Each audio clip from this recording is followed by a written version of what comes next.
Assalamualaikum warahmatullahi wabarakatuh. Nama saya Bima Rahmat Prianto, nomor absen 6 kelas 7C.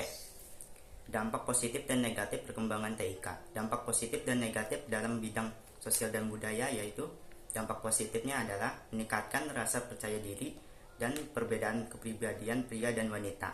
Dampak negatifnya yaitu kemerosotan moral di kalangan warga masyarakat, kenakalan dan tidak menyimpang di kalangan remaja, dan pola interaksi manusia yang berubah.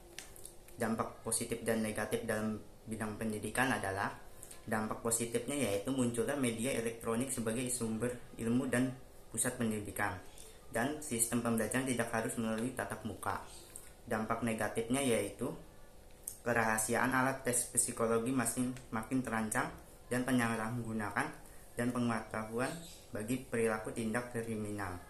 Dampak positif dan negatif dalam bidang informasi dan komunikasi adalah dampak positifnya adalah lebih cepat mendapatkan informasi akurat dan terbaru di bagian bumi manapun melalui internet, dapat berkomunikasi dengan teman maupun keluarga yang sangat jauh hanya dengan melalui telepon genggam.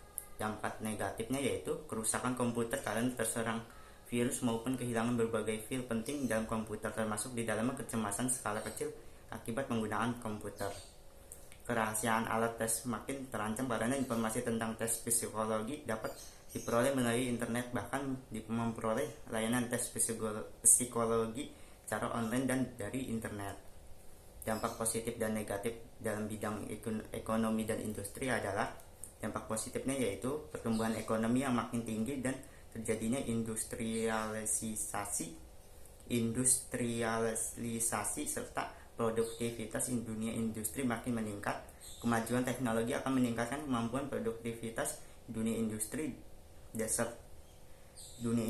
dari aspek teknologi maupun aspek jenis produksi. Dampak negatifnya yaitu sifat konsumtif sebagai negara kompetisi yang ketat pada era globalisasi akan melahirkan generasi yang secara moral mengalami kemerosotan, secara konsumtif boros dan cenderung pemalas.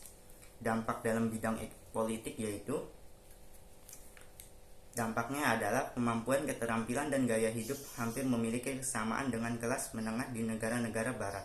Sementara di ranah politik internasional akan muncul kecenderungan tumbuh perkembangannya kesadaran regionalisme karena kemajuan di bidang teknologi komunikasi tersebut. Oleh sebab itu, kesadaran akan terwujud dalam bidang kerjasama ekonomi sehingga regionalisme justru melahirkan kekuatan ekonomi baru. Terima kasih. Wassalamualaikum warahmatullahi wabarakatuh.